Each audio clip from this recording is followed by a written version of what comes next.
મોરબીનું સરકારી તંત્ર કદાચ હવે ભ્રષ્ટ થઈ ગયું છે।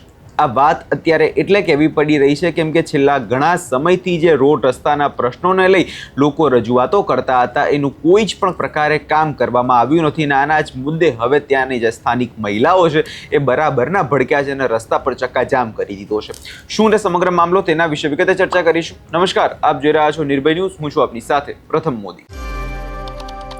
ગુજરાતમાં દિવસે ને દિવસે જોવા જઈએ તો લોકોનો રોષ હવે સરકાર સામે વધતો ને વધતો રહ્યો એવું ચોક્કસપણે લાગે છે કેમ કે મોરબીના અત્યારે રવર ગામ ખાતે જે બનાવ સામે આવ્યો છે તેને લઈ હવે સરકારી તંત્રમાં ભારે ચિંતાનો માહોલ જે જાવી ગયો છે।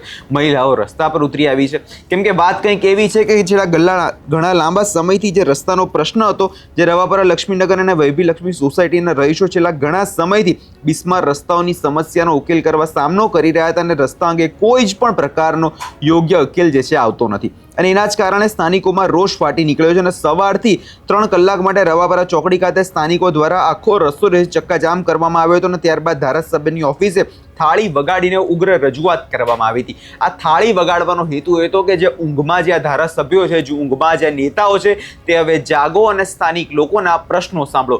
વધુમાં આ તમામ દ્રશ્યો પર એકવાર નજર કરી લઈએ।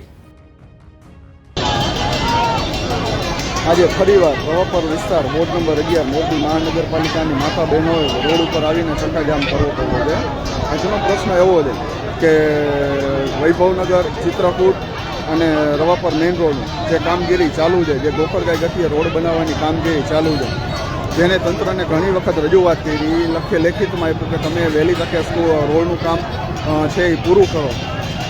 સ્કૂલ ચાલુ થવાથી અહીંયા ટ્રાફિક સમસ્યા થશે, રોડનું કામ નબળી ક્વોલિટીનું થાય છે, છતાં પણ આ નિર્ભર તંત્રએ આજ સુધી કોઈ આ જવાબદારી લીધી નથી અને કામ પૂરું કરવાની કોઈ તસ્દી લીધી નથી। ત્યારે આજ માતા બહેનોએ ફરીવાર રોડ ઉપર આવી અને ચક્કાજામ કરવો પડ્યો છે। રવાપર ચોકડીએ મોટી સંખ્યામાં સોસાયટીની બહેનો આજ રોડ ઉપર ઉતરી છે, 52 દઈ દીધી છે, છતાંય આ નિર્ભર તંત્રને કાંઈ પડી નથી। ગયા વર્ષે ચોમાસામાં આ જ પોઝિશન થઈ હતી અને રોડ ઉપર ચક્કાજામ કરવો પડ્યો હતો, ત્યારે આજ ફરીવાર નો છૂટકે જ્યારે પબ્લિકના કામ નથી થતા ત્યારે માતા બહેનોએ અને વડીલોએ બધા રોડ ઉપર આવીને ચક્કાજામનો સહારો કરવો પડ્યો છે। 52 દીધી જેમ છતાં પણ જો પબ્લિકના કામ ન થતા હોય તો આ લોકોએ રાજીનામા દઈને ઘરે બેસી જવું જોઈએ અને સ્વીકારી લેવું જોઈએ કે અમારાથી આ કામ નથી થતું।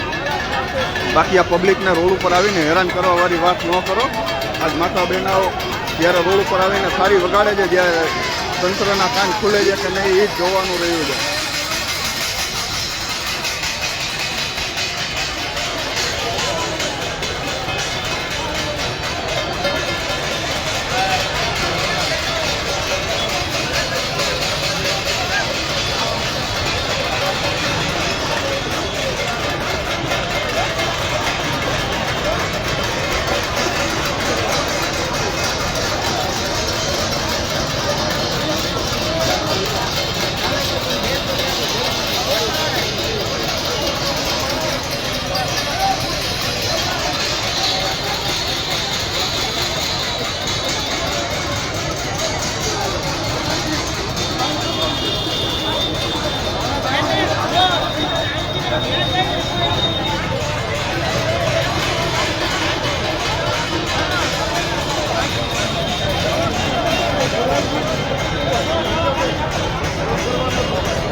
વૈભવનગર, ચિત્રકૂટ, નીતિનગરની સોસાયટીની માતા બહેનો જે રોડની જે સમસ્યાથી પીડાઈ છે એના માટે આ ચક્કાજામ કર્યો છે અને રવાપર મેઇન રોડનું જે કામ ગોકરગાય ગતિએ ચાલુ છે અને નબળી ક્વોલિટીનું ચાલુ છે, તેના હિસાબે આજે રોડ ઉપર ચક્કાજામનો પ્રશ્ન આવ્યો છે। જ્યાં સુધી કમિશનર અને મેયર આવી અને ટૂંકા ગાળામાં કામ ચાલુ થવાની ખાતરી નહીં આપે ત્યાં સુધી આ ચક્કાજામ હટાવવામાં નહીં આવે।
અહીંયા તમે જે રીતે એ દ્રશ્યો જોયા અને જે રીતે મહિલાઓનો આક્રોશ જોવા જઈએ તો સ્પષ્ટ છે કે છેલ્લા લાંબા સમયથી આ જે રસ્તાઓ છે તે બિસ્માર હાલતમાં છે, તેનો યોગ્ય ઉકેલ આવતો નથી.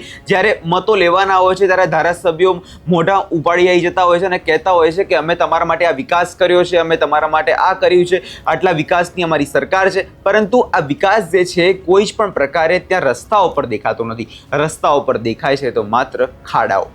અને હવે આના જ કારણે મહિલાઓ ત્રાસી છે અને મહિલાઓએ થાળી વગાડીને હવે ધારાસભ્યને જગાડવાનો પ્રયાસ જે છે કર્યો છે. હવે આગામી દિવસોમાં નજર એ વાતની રહેશે કે આ જે ઉગ્ર વિરોધ જે કરવામાં આવ્યો છે એનાથી સરકારના પેટનું પાણી હલે છે કે કેમ. તમને શું લાગે છે કમેન્ટ બોક્સમાં ચોક્કસથી જણાવજો અને અમારી ચેનલ નિર્ભય ન્યૂઝને લાઇક, શેર અને સબસ્ક્રાઇબ કરવાનું ભૂલશો નહીં.